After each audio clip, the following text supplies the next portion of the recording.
Hey, what's up, everybody? Cameron Hemphill here, your host for Medical Millionaire. Hey, guys, thank you so much for tuning in. I have an incredible show for you today and something that's been on my mind more than ever. And it's really talking about the economics of the aesthetics industry, elective wellness. So if you own a med spa, if you are thinking about getting into the amazing industry of aesthetics, this one's going to be for you. And I'm going to talk about money.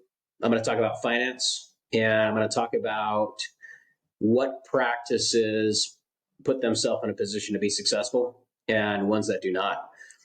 I've been in the aesthetics world for over 10 years, and I've seen practices thrive. I've seen practices fail. I've seen practices sell.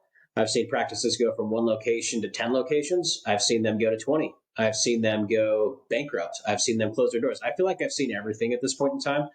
And I'm sure there's also going to be some things that come up in the future that will be interesting. But, one of the things that I have done a great job of is analyzing a tremendous amount of data within inside the industry. And, back in the day, let's call it 2016. I went to the first MSPA conference, the very first one. Very different than the one that is now. That it takes place in Las Vegas. It's in April. It's actually coming up. It's at the Wynn and in an amazing, beautiful hotel and casino. And my goodness, the industry has grown. The industry has changed. And back then, there wasn't a ton of data. We actually didn't really have great KPIs and metrics on what does it cost to obtain a lead? What does it cost to obtain a patient? What should my profit margins be? What does success look like? How should I position myself in the market? What's my true value proposition? What is my unique selling proposition? What tools should I use? What tools should I not use? And I've seen this. I've seen this over the years. I've seen it evolve. I've seen the technology evolve. I have seen practice owners go from being ineffective and inefficient to very sophisticated. And it's been interesting to watch.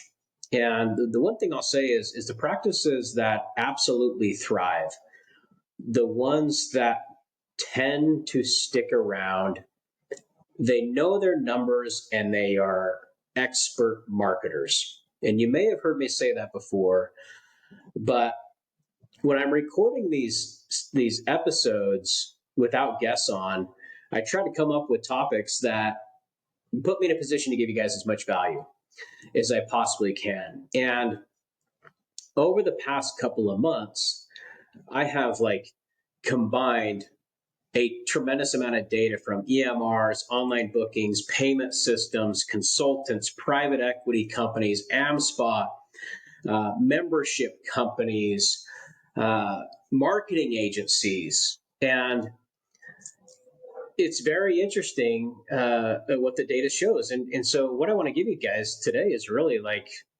why the financing aspect and the marketing aspect is more important than you know. And I want you to pay attention, and I want you to run your practice like a business. You need to become a financier. If you are going to be in business for a long period of time, you need to become an expert at finance. You need to become an expert marketer. You need to become an entrepreneur.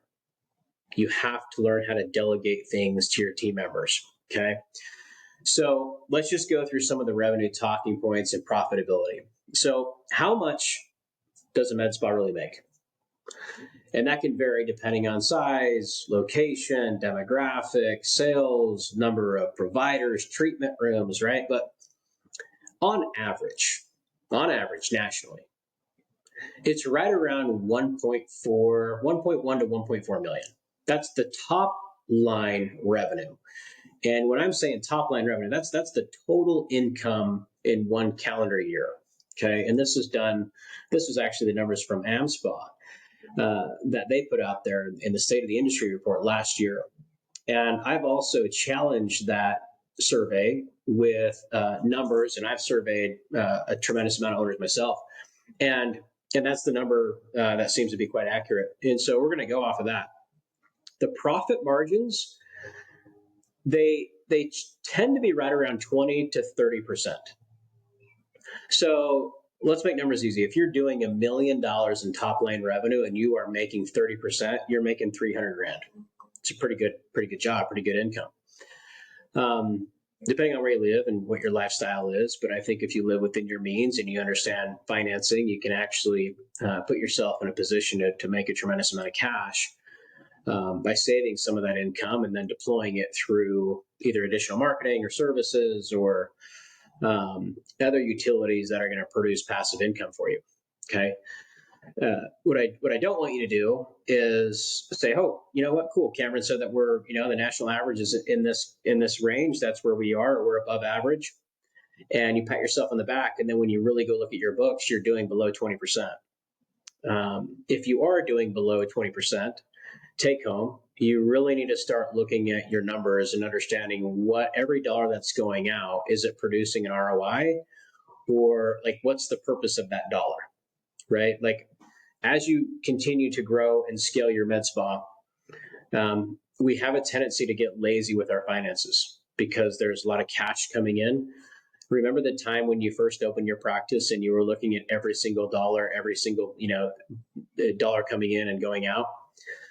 You need to get back to that and understanding exactly every dollar that's going out of the practice, and is it producing a result?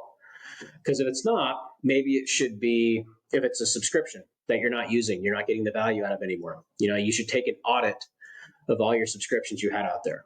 Are you overpaying for products? Do you have too much inventory? Do you have a tech stack that is fragmented? It's convoluted. It's become antiquated. Look at all of your services that you have out there. What about the providers that you have on staff?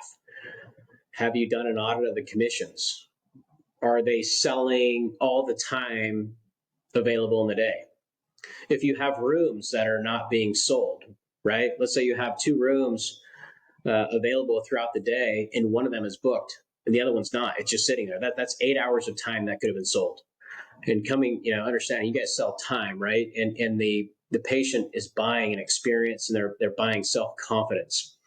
And so you need to understand the mechanics of that. So I want you, if you're obviously new in business, you're obviously not going to get right to $1 million. But that trend seems to be where most people get to after a couple of years. And I want you to put yourself in a position to start making at least 25 to 30% margins on everything. Now, what most practice owners will do is they will sell a tremendous amount of filler and a tremendous amount of Botox and, just the neurotoxin category, let's call it. And if you really truly understand the financing side of the business, that actually is your most expensive product to carry. It carries you can sell it. I think it's trendy. It's easy to deploy. It's easy to warehouse. It gets a result. It gets a quick result. But at the same time, it's an expensive item to sell for you because your margins aren't as healthy as if you were going to sell something else like BBL, right? Or some sort of microneedling device using a laser. And I'm not here to say, hey, you need to go buy a laser in order to increase your profit margins, but there is definitely laser categories that are going to produce much more, a higher yield, a higher return than the neurotoxins.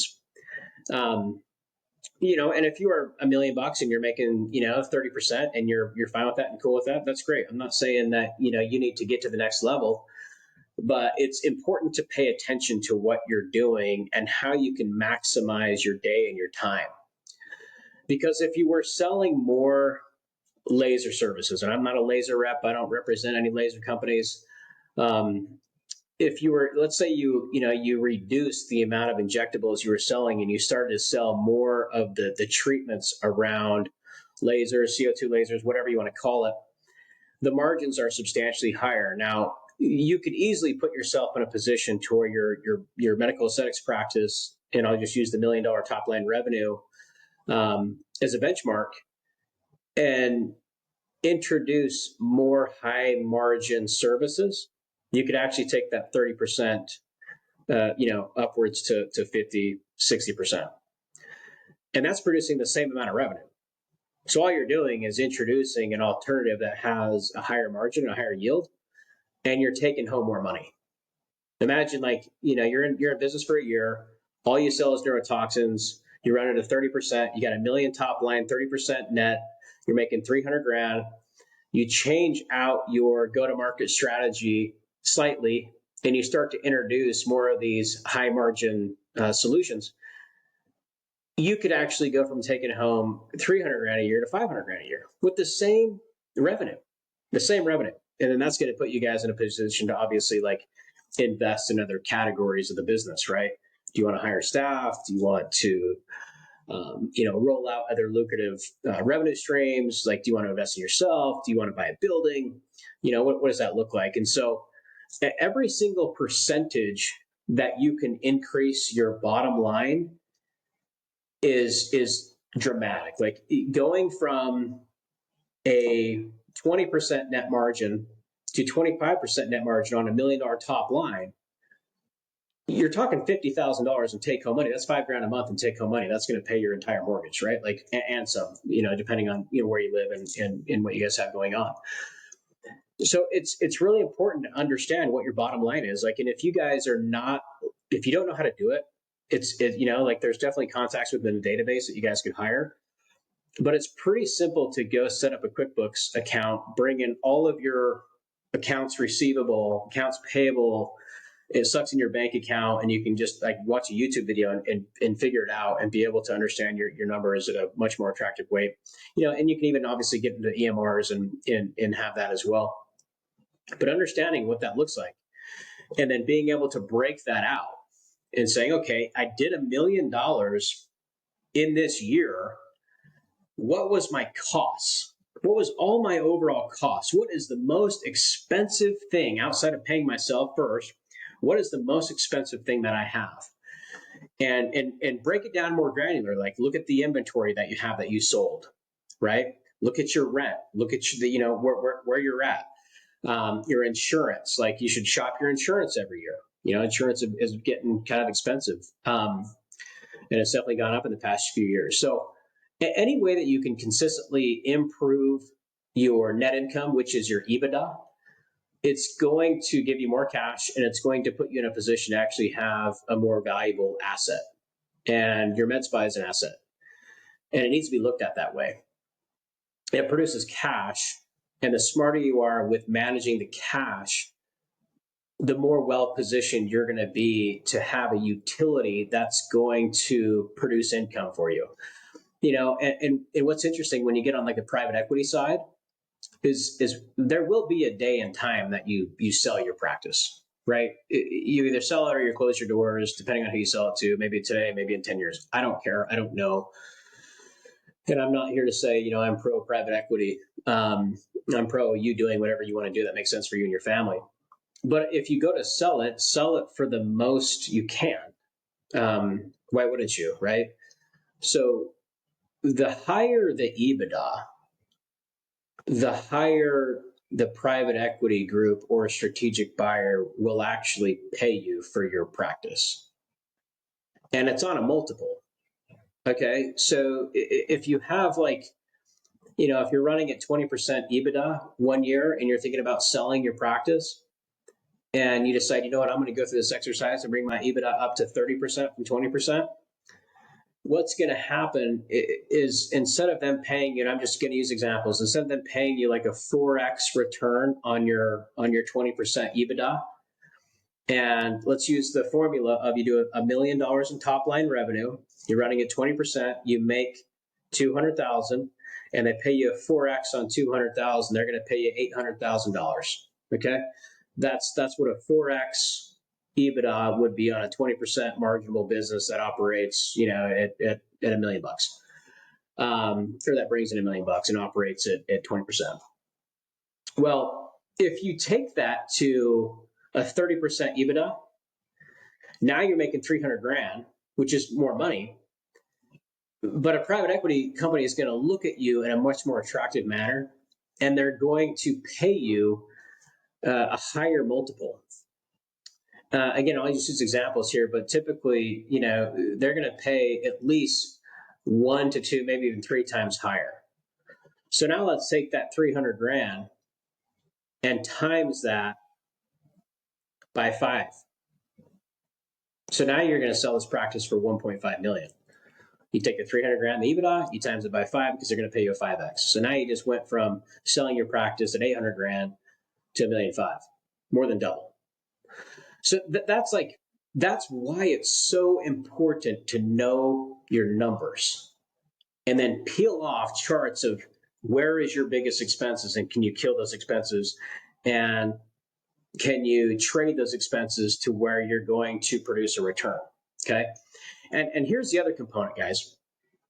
Once you have nailed that and mastered that, in fact, you should do like reconciliations every week, and have your system flag you if you're like under a threshold or over a threshold. The next component is truly understanding your cost per lead and what it costs you to acquire a patient. Like, super, super important to understand. So the average cost to obtain a new patient, it's $132. That's the average cost, okay, to obtain one. And so if you are operating at 20% EBITDA and your utilization rate is 60%, and you have the ability to increase your utilization rate, but you're not funding your marketing correctly, most practices I talk to, in fact, like the number is astonishing by how many practices are underfunding their marketing. Posting on Instagram, sure, that's an avenue of marketing. Having a website, definitely an avenue of marketing. So many of you are underinvesting in ads, or you're not running ads. And it's either because you're afraid to, or you've been burned by it, or you tried it, you kind of dabbled into it for 30, 60, 90 days, 120 days, maybe didn't see the results. This is something you turn on and never turn off. And you need to put yourself in a position to where you're spending 10 to 15% of your top line revenue into marketing. So run that exercise. Go see what your top line revenue is, and go see how much you are spending on your marketing. Most practices are spending under $2,500. That's like, if you're doing $1 million in sales, this is dramatically underfunding your marketing. And then your utilization rate is 60%. The only variable is to go invest in marketing. You're underfunding it. If you've ran ads before and run successful, find an agency to work with that knows what they're doing. And not only that, but make sure you're making the phone calls when the leads come in. Make sure you have an expert handling those phone calls, not just outsourcing it to somebody who doesn't know what they're doing. You should start taking the phone calls. In fact, you should take the phone calls before you delegate it, so you know exactly how to take them. The ones that do that are the ones that win. I have worked with practices that spend $20, $30, $40, $100,000 a month on ads. I have. And they crush it. And I'm not here to say go, like, whoever's not investing money into ads is losing, but I mean, I kind of am saying that. I see a lot of very successful practices that are not doing that. In fact, I see a lot of practices that have too much utilization. And when you have too much utilization on one provider, what I look at is burnout. You can't have a provider running at 120% utilization for a year. They're gonna quit. They're gonna there's other things in life than just running the practice. So what that tells me is you have a provider issue, right? So which, man, if you have the energy and horsepower to run at utilization over 100% for a long period of time, I mean, hats off to you. That's amazing.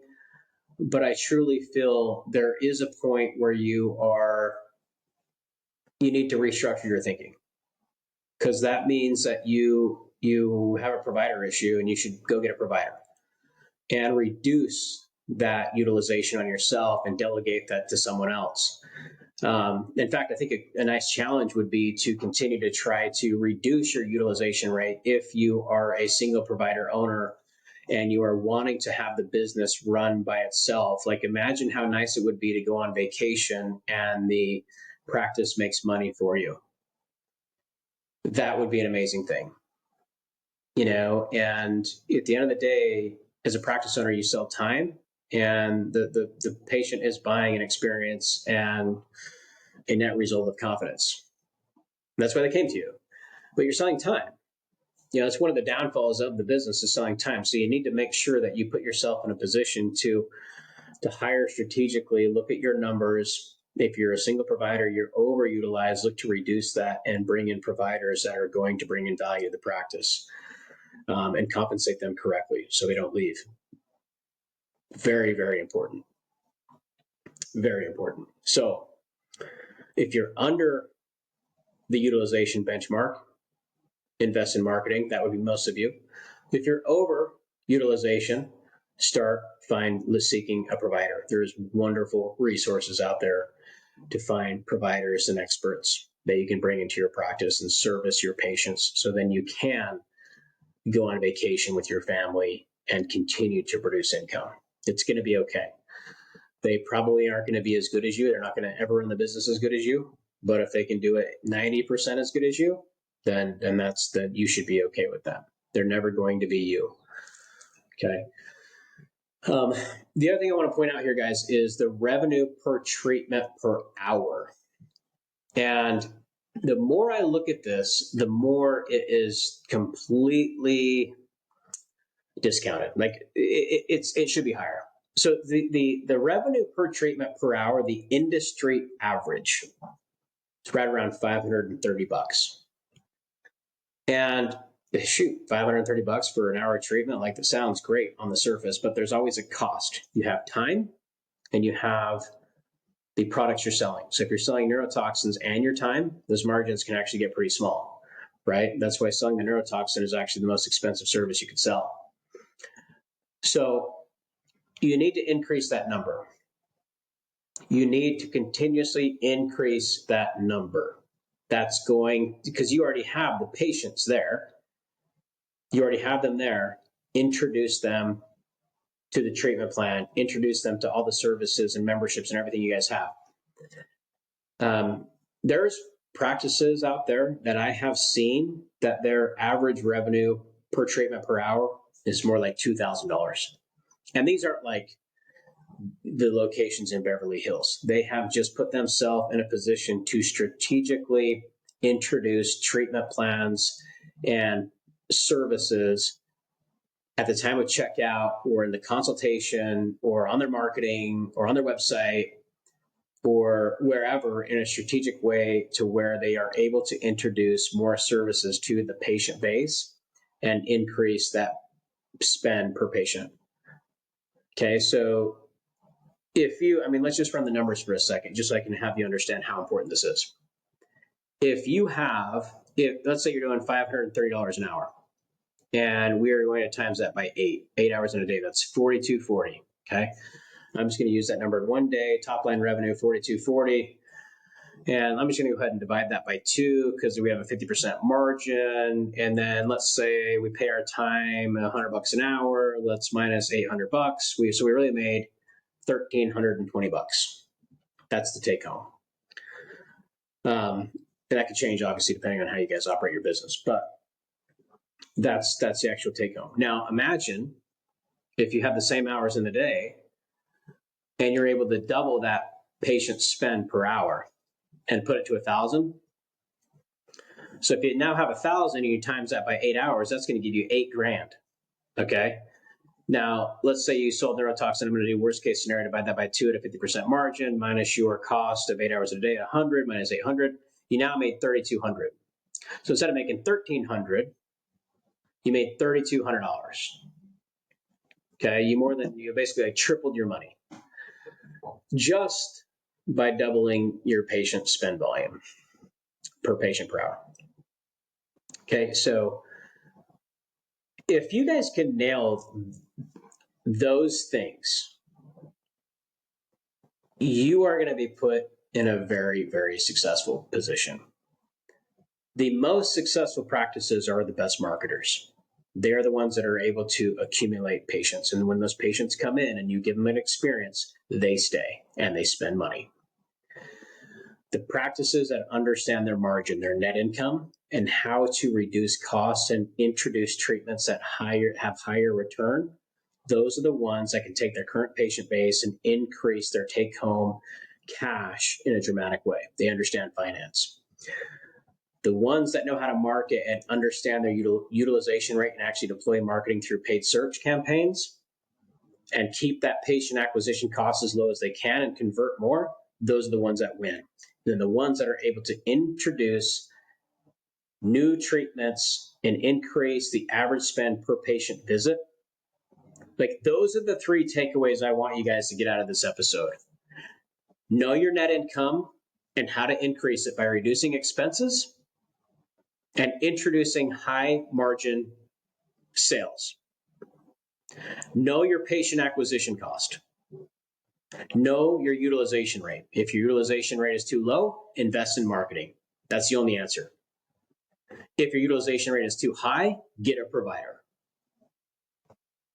Understand your patient average spend per patient visit. $527 is the average. If you're below that, step it up. I want you guys to try to, challenge yourself to see if you can double that. And you don't have to do it through like thinking that you have to sell all your services. The patients want to be introduced to things to help them build confidence. So educate them, and they will forever be thankful. That's it for today, guys. I hope you found this episode valuable. My biggest ask is to please share it. I would love if you shared it, rated it. If there's a colleague that you know that could benefit from it, that would be my ask. Until next time, happy injecting.